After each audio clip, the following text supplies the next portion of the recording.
Tu en as marre de cette plante-là. Et si je te disais que ça soigne le cancer, est-ce que tu continuerais à l'arracher? Si je te disais qu'à l'intérieur, il y avait une insuline végétale, qui dit insuline dit diabète, tu continuerais à l'arracher? Attends. Avant d'aller arracher quoi que ce soit là, dans ta clôture pour pouvoir commencer à faire des bains, des décoctions, tout ça, viens, que tu l'as reconnu. Eh oui, aujourd'hui on voit le paroka. À la base, c'est une plante grimpante, mais elle court également, oui, parce qu'elle peut être juste par terre et vivre sa best life. C'est originaire de l'Asie, d'accord? C'est une plante qui est originaire d'Asie, mais on la retrouve de plus en plus, majoritairement sous nos latitudes. On la retrouve également en Afrique et en Amérique latine. Son nom scientifique, oui, le tonnerre nous rejoint, nous sommes accompagnés aujourd'hui. Son nom scientifique, c'est Mormodica charantia. Paroka, Angécouli, Romaméan, Margos. Bref, il y a des noms. Vous me direz en commentaire comment vous l'appelez chez vous. Mais en tout cas, à ne pas confondre avec le plus grand parce que vous avez différentes catégories de Paroka. Vous avez les très grands et les plus petits. Nous, aujourd'hui, on parle du plus petit. Comme je vous ai dit, c'est une plante qui peut pousser dans les arbres, en fait, être grimpante. Donc là, elle est reconnaissable aussi à cette petite fleur jaune ici. Et également être rampante. Comme vous voyez ici, il y en a qui rampent partout. Bon, j'ai essayé de vous trouver des fruits, mais impossible. Pourquoi? Parce que les andolis pètent le foie de ces trucs-là. Et c'est très difficile de trouver des fruits, d'aller plus vite qu'un andoli. Voilà. Le fruit se mange, oui, le fruit est comestible, messieurs, dames. En gros, ce sont les pellicules rouges que vous avez sur les graines qui sont comestibles. C'est une plante qui est très amère, d'accord? Que ça soit le fruit, que ça soit les feuilles, qu'on va voir tout de suite par rapport à son utilisation. Et c'est très amer parce que ça a plein de vertus. Comment ça va se dérouler? Vous savez déjà. On va commencer par son usage traditionnel dans le monde. Ensuite, on va voir ses vertus connues et validées par les professionnels, d'accord? Donc, validées scientifiquement, oui, parce que nous ne pouvons pas aller dans le vent, on va aller valider ça. Ensuite, on verra les vertus moins connues, parce qu'il y a des fois, vous ne savez pas forcément, et ces vertus-là ne sont pas superbement mises en avant, alors que c'est une plante qui est extraordinaire. Et enfin, on verra contre-indication et utilisation à la fin de cette vidéo. Donc, restez bien, parce qu'il faut faire attention, les plantes, voilà, vous savez déjà, surtout si vous êtes sous traitement. Bref, c'est bon. En général, quand on parle de paroka, on parle de purge, on parle de vermifuge, on parle de verre.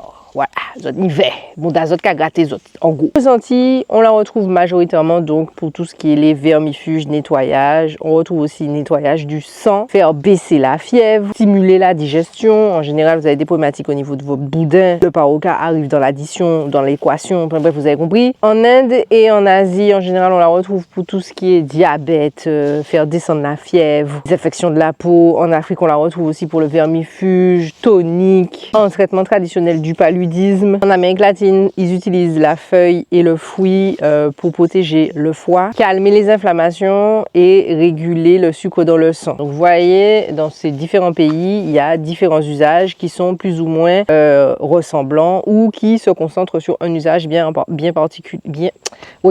En particulier. Voilà. Le paroka, il a plusieurs composés actifs, d'accord, qui sont quand même assez intéressants. Déjà, je vous ai même pas présenté le paroka parce que pour moi, je pars du principe que pour le reconnaître, c'est assez facile. Je vous ai déjà fait une vidéo sur le sujet. Au niveau de l'odeur, ça capite, d'accord, ça pue. Et je vous ai dit, c'est la fleur, elle est jaune et vous avez un fruit orange. Donc, on va passer les détails. Bref, qu'est-ce qui le compose? Vous savez déjà, nous ne sommes pas des scientifiques, nous ne sommes pas des docteurs, donc je vais essayer de vous simplifier ça. En gros, je vais vous donner les composantes vite fait. On n'est pas, voilà, on n'est pas chez, c'est pas sorcier. Le premier, c'est la charantine.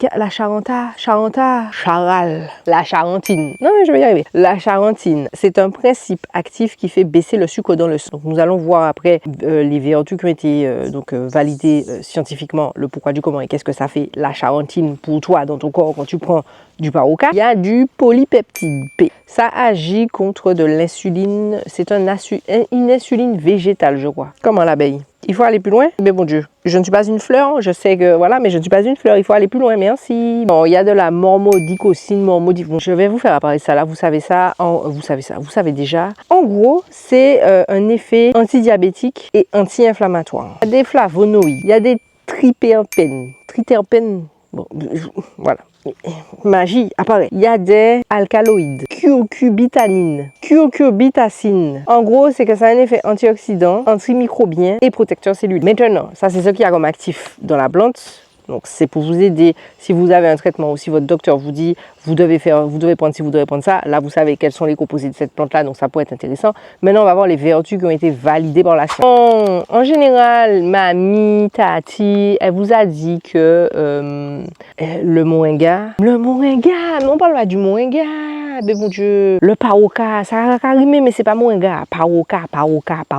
Le paroka, c'est un antidiabétique. Seigneur, papa, mon Dieu, m'a pas mangé patate en midi, m'a pas contre que sa bouche m'a fait la pâte comme moi. Hein. Bref, c'est un antidiabétique puissant. En gros, ce qu'il fait baisser la glycémie et améliore la sensibilité à l'insuline. Et ça a été observé dans des essais cliniques. Deuxièmement, c'est un vermifuge antiparasitaire. En général, on le retrouve souvent au moment des purges, comme je vous ai dit au début. C'est fait pour nettoyer l'organisme des parasites intestinaux. Troisièmement, c'est un anti-inflammatoire et antioxydant. En gros, il va apaiser des inflammations corps. Donc, vous avez une inflammation dans votre corps s'enflamme, le paroka est bon pour vous. Et en plus de ça, il va protéger votre corps du stress oxydatif. Oxydatif ou oxydatif? Oxydatif. C'est bien ça, c'est oxydatif. On l'a vu la dernière fois, je ne sais plus avec quelle plante on avait vu le stress oxydatif. On le voit souvent, que ce soit avec les papayes, les choses comme ça. Donc là, aujourd'hui, vous n'êtes pas censé me demander c'est quoi. Ou sinon, vous allez aller googler. C'est un antimicrobien, ok, et un antiviral assez puissant. Donc, il va freiner la croissance des bactéries. Donc, les bactéries qu'on retrouve très souvent, c'est E. coli,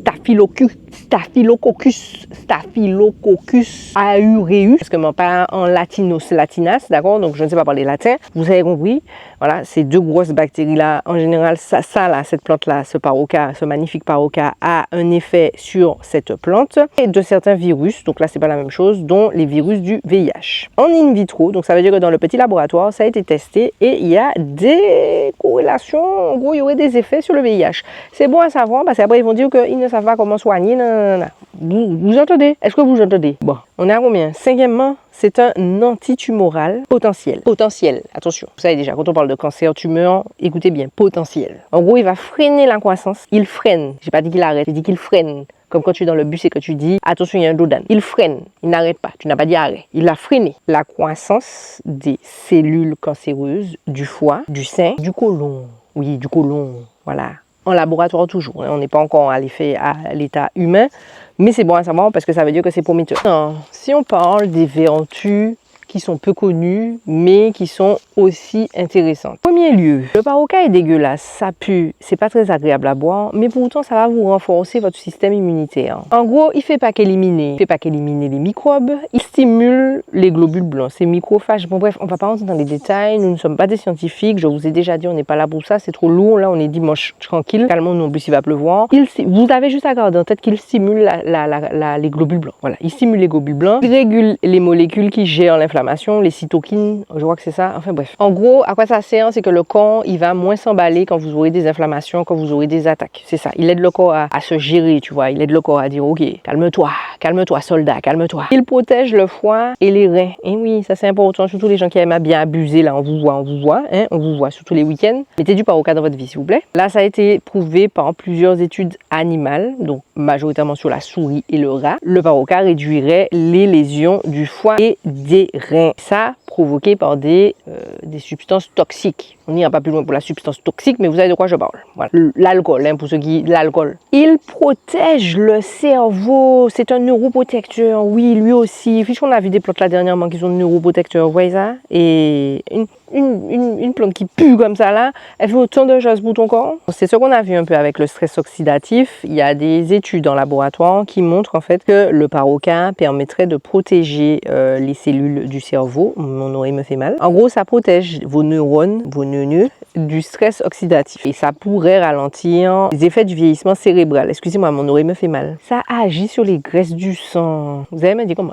Et moi, quand je me suis dit, il y a de la graisse dans le sang. Le sang est gros. Le sang est gras, le sang est obèse, il y a de la graisse dans le sang. Eh bien, juste les lipides. Quand on vous dit des lipides, c'est les graisses du sang. Mais vous voyez, on met des grands mots, des mots compliqués. On va vous dire lipides, fipides, mipides. Je vais être là en mode, quand on vous dit oui, il faut faire attention à vos lipides. Je suis en mode, je sais pas c'est quoi, des lipides. Et quand on m'a dit, il faut faire attention à la graisse de ton sang, quand tu m'agresses, tu m'as dit, il y a la graisse de ton sang, là, je comprends, tu me parles français, tu vois, tu me parles avec des mots que je comprends, mais non, quoi, dis-moi, lipides, protéines, philippines, glucose, fructose, et moi, ça me parle, on dirait que tu me cites une marque de céréales. Non, ça ne me parle pas. Bref, qu'est-ce que ça fait, ça, le fait que ça réduit la graisse du sang? C'est sur le cholestérol. Non, mais je pense que certains l'ont vu venir, oui. Alors là, on est passé le rein, on n'est pas chez la souris, on n'est pas chez le chien, on est chez l'humain. Alors, il y a des études sur l'humain, et c'est ça qui est le plus important. Quand vous cherchez des validations scientifiques, il faut que ça soit fait sur de l'humain, parce que quand c'est fait sur la souris, c'est encore un petit peu... Nous ne sommes pas des rats, à part certaines personnes, mais en général, nous ne sommes pas des rats. Donc, il faut que ça soit... c'est été testé sur l'humain pour que ça soit vraiment véridique à approuver. Donc là, ça a été testé sur l'humain pour le cholestérol. En gros, les gens qui ont consommé du Paroka ont vu une diminution du cholestérol LDL, cholestérol LDL et des triglycérides. Voilà, et des triglycérides. En gros, ça pourrait protéger le cœur et les vaisseaux, tout simplement. Effet contraceptif chez les animaux. Alors, moi, j'ai entendu déjà plusieurs personnes âgées dire effectivement que le Paroka, c'est un puissant contraceptif naturel. Encore une fois, je vous le répète que ça a été observé chez l'animal. Ce qu'ils ont observé, c'est que le Paroka aurait un effet bloquant qui va empêcher la nidation. En gros, il y a des études qui montrent que certaines composés du Paroka empêcheraient temporairement la nidation, c'est-à-dire l'implantation d'un embryon. Voilà. Donc ça peut être intéressant pour des femmes en âge de procréer, à partir de première règle jusqu'à ménopause. Voilà. Je vous invite à pousser un peu plus pour celles, mesdames, qui cherchent, mesdames, vous recherchez des façons naturelles de vous protéger, entre guillemets, d'une grossesse. Le Paroka peut être votre meilleur ami sur ça. Je vous invite à aller faire des recherches en profondeur pour ne pas après dire, quand vous vous retrouvez enceinte, mais j'ai vu une vidéo sur le Paroka, pourquoi je suis enceinte. Pas parole d'évangile, je vous ai déjà dit, allez faire vos recherches. On n'allait pas parler de Paroka, on parlait de peau. Eh bien, mon Dieu, le Paroka, il est souvent connu sous nos latitudes pour les problématiques externes. C'est-à-dire, tu te grattes, ta peau te gratte, tu t'es blessé, tu t'es fait piquer, ton corps est en feu, tu sais, tu as des petits boutons, les tillets sont décalés, tout ça dedans. On te fichait dans une bassine avec ça, tu as eu la varicelle, on te fichait dans une bassine avec plein de feuilles de Paroka et on mettait de l'eau et en fait, au bout d'un moment, ça mousse et on frottait. Voilà, le corps avec. Dites-vous que ça, on le fait sur le chien fer. Mon père fait ça sur le chien fer, quand le chien fer se gratte, pour essayer de déjà diminuer au niveau des puces et des petites bêtes qui peuvent venir attaquer sa peau, puisque je vous rappelle qu'un chien fer n'a pas de poils. Et aussi pour qu'il puisse arrêter de se gratter parce qu'il a des petits problèmes de peau. Donc c'est du 2 en 1. Donc oui, on l'utilise nous sur les animaux, mais vous pouvez aussi l'utiliser sur l'humain. Donc ça a été montré vraiment qu'il y a une action calmante, au niveau externe. Donc si vous avez un enfant qui a eu la varicelle ou alors qui a des petits boutons de chaleur ou alors qui fait que de se gratter, fichez-le dans une baignoire, mettez des feuilles de Paroka, donc le Paroka comme ça, la liane entière, d'accord, vous pouvez mettre tout ça, plus que ça même, faites-le baigner tel un balaou dans une blaffe avec peut-être des feuilles de corosol et puis vous frictionnez l'enfant avec ça, jusqu'à frotter et puis normalement ça devrait lui faire du bien et vous allez voir que ça va commencer à mousser, il y a une espèce de petit mucilage moussant dedans qui fait que c'est très bon pour la peau. Donc je le répète, vous avez des problèmes de peau, le Paroka peut être très intéressant pour vous. Je pense qu'on a fait le tour des vertus, on va passer aux contre-indications et à l'utilisation. Alors, comme vous l'avez vu qu'il a un effet sur le fait de temporairement bloquer la nidation, etc., on ne le prend pas si on est enceinte et allaitante. Ça, c'est sûr, parce qu'à part si vous voulez faire une fausse couche, on évite. Ça va vous donner aussi des risques de contraction prématurée. On fait attention pour les jeunes enfants. Pourquoi? Parce que ça pourrait être trop fort pour le système digestif un peu trop jeune en fait des enfants. Donc je sais qu'il y a certains parents qui le donnaient aux périodes de purge. Je ferai attention pour ne pas venir bouleverser le système digestif de l'enfant. Non, je vous ai déjà dit, ne venez pas me dire en commentaire, moi on m'a donné... Vous faites ce que vous voulez, je ne suis pas parole d'évangile, je vous dis juste de préférence à éviter. Non, c'est ça les batchs en maïzot, Paroka en bon c'est vent, faites ce que vous voulez. Comme on l'a vu que c'est un antidiabétique puissant, d'accord, on fait attention, bien sûr, si vous êtes sous traitement. Ça peut être contre-productif et vous pouvez faire de l'hypoglycémie. Voilà, donc on fait attention. Vous êtes sous traitement pour le diabète. L'automédication peut être dangereuse. Je vous invite à en parler à votre médecin. Dans tous les cas, si vous suivez n'importe quel traitement, en parlez-en à votre médecin, parlez-en à votre professionnel de santé qui vous suit, parce que ça peut être contre-productif et même dangereux. Les graines qui sont à l'intérieur, elles sont toxiques. Je ne sais plus ce qu'il y a à l'intérieur comme molécule qui est toxique, mais on essaye de ne pas les croquer, d'accord? Il y en a qui vont me dire, mais j'en ai avalé, je suis toujours là, encore une fois. Je vous dis de ne pas avaler du chewing-gum, vous êtes cafouté en bec, vous avalez, c'est votre problème. Voilà, on vous a dit de ne pas faire, vous faites, vous n'êtes pas mort. Vous avalez un chewing-gum, 2 chewing-gums, 3 chewing-gums, bon, 17, 20 000, 60 000 chewing-gums, au bout d'un moment, je pense que tu vas arriver à la ménage parce qu'il va falloir ouvrir ton boudin. Voilà. Là, c'est pareil pour le paroca. Surtout aussi chez les jeunes enfants, les enfants qui mangent des graines, parce qu'en général, c'est nous qui mangeons. Tu vas dans le Zion ou alors même chez toi, hein, parce que ça pousse partout, même à Fort-de-France, tu vois un petit paroca, tu te dis, un petit goûter, tu envoies là sur toi, d'accord, tu commences à le manger, et puis tu te dis, eh ben bon Dieu, ça va me tuer, eh bon Dieu, ça va me tuer, pas forcément. Mais par contre, on ne mâche pas, on avale, on ne croque pas. On fait attention parce que ça peut vous donner des maux de tête en fait et ça peut irriter le système digestif. Comme pour tout, on ne fait pas des cures extrêmement longues. On ne va pas prendre pendant 1 mois du paroca et puis s'arrêter pendant 2 jours et repartir. On fait attention au dosage. Pas de longues cures. Attention, ça reste quand même une plante qui est quand même puissante. Comme vous avez vu qu'il y a énormément d'actifs, donc on fait attention. Forte dose, ça peut être irritant ou hépatotoxique. Donc ça peut être contre-productif pour votre foie. Je ne l'ai pas dit, mais le paroca, il fait partie de la famille des curcubitacées, c'est-à-dire le ronron, la rougette, le hiromo. Voilà, c'est toute cette belle famille de curcubitacées. Donc, c'est un légume qui peut être cuisiné. Alors, dans certaines parties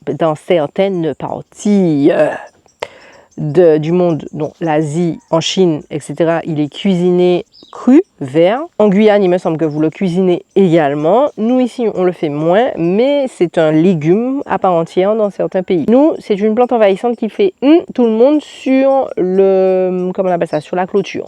Pas pour certains. On en vient à la partie qui vous intéresse le plus, comment on l'utilise. On l'utilise de plusieurs façons. La première façon, ça va être l'infusion. Vous savez déjà, je fais bouillir de l'eau, j'éteins, et je mets soit les plantes dans l'eau, soit l'eau sur les plantes. Et je laisse infuser entre 10 et 15 minutes. Ça, c'est important. Maintenant, si vous n'êtes pas sûr, je vous ai déjà dit, l'infusion est votre meilleur ami. On ne fait pas de décoction à part si on veut faire un traitement externe. Et je le répète, externe.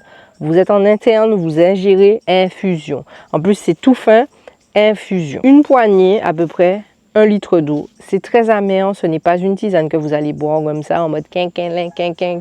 Je m'ennuie, j'ai envie de mettre un petit truc sucré dans mon bec. Non, vous allez le prendre parce que il y a une problématique à gérer et dites-vous qu'en général, les plantes qui sont faites pour éliminer les vers, c'est amer. Les plantes qui sont faites pour le système digestif, pas forcément très bon. C'est des plantes qui sont faites pour prendre un moment donné et c'est tout. On peut également utiliser la coque du fruit, donc le fruit mûr, que vous pouvez faire infuser ou faire une décoction. Je vous conseille une infusion et vous pouvez boire. Ça va être plus pour tout ce qui est diabète, etc. La glycémie, etc. On va souvent retrouver la coque du fruit qui est utilisée. Pour tout ce qui est parasites intestinaux et tout le reste, les bactériens, le côté pour les globules, tout ce qu'on a vu un peu avant, c'est l'infusion et c'est l'infusion des feuilles. Maintenant, en externe, vous pouvez utiliser toute la plante. La plante sous forme de décoction ou alors fraîche comme ça en cataplasme ou bien malaxée que vous passez sur le corps ou l'endroit où vous avez besoin d'être soulagé, messieurs, dames. Le paroca est un exemple de plantes qui paraissent comme de la mauvaise herbe mais qui sont des plantes extrêmement utiles. Je vous le répète et je vous le redis presque à chaque vidéo. Les plantes qui poussent près de chez vous sont pour vous, c'est-à-dire qu'elles sont là pour soigner les maux qui sont assez, c'est pas pour rien, propres à nos latitudes. Donc c'est pour ça qu'on retrouve encore des plantes qui sont dites vermifuges et antiparasitaires. Je vous avais déjà fait une vidéo sur le paroca, je vous inviterai à aller la voir pour d'autres petites informations complémentaires. Peut-être que j'ai zappé certaines informations. Ici on s'est focalisé vraiment sur les vertus scientifiques. les majorités, les plus importantes, pardon. Bien sûr, il y en a d'autres. Vous irez voir l'autre vidéo si ça vous intéresse d'en savoir plus. Je vous invite à aller faire vos recherches, plus en particulier poussées sur le truc qui vous intéresse, que ce soit le diabète, que ce soit le digestif, que ce soit le vermifuge, peu importe les choses de la peau. Je vous le répète, je ne suis pas parole d'évangile. Allez faire vos recherches. Ma cabase la main, pas prendre le bras. Voilà, tout simplement. Nous commercialisons du Paroka séché ou frais. Donc, vous pouvez vous faire expédier les produits séchés, catégorie tisane sur le site internet, et frais, bien sûr, dans la catégorie feuillage. Vous tapez, vous utilisez la barre de recherche et vous tapez ce que vous voulez trouver. Écoutez, je pense qu'on a fait le tour. Le Paroka, c'est une plante exceptionnelle. C'est une plante qui peut être utilisée. Vous avez des enfants. Voilà, c'est le moment d'utiliser, surtout si vous avez des petits problèmes de peau, que les enfants ont des problèmes de peau. Laissez-moi savoir en commentaire comment vous utilisez le Paroka, si vous utilisez le Paroka, comment vous l'appelez sous vos latitudes, comment vous le cuisinez, si vous le cuisinez. Et puis comme d'habitude, petit pouce, petit partage, petit commentaire, on partage. Et puis une petite abonnation si ce n'est pas le cas, messieurs, dames, miel. Et avant de partir, je vous invite à aller voir la nouvelle vidéo de Jadine, je vous rappelle qu'il est la deuxième entreprise de mise en place de jardin que nous avons fait, qui vous retrace un peu comment ça se passe une installation, mais aussi le après. Voilà. Sur ces belles paroles, je vous dis à la semaine prochaine. N'hésitez pas à laisser un petit commentaire pour savoir que vous venez de là. Merci beaucoup. Je vous dis à la prochaine. Je ne sais pas encore quand, mais ce sera bientôt. Voilà, bye.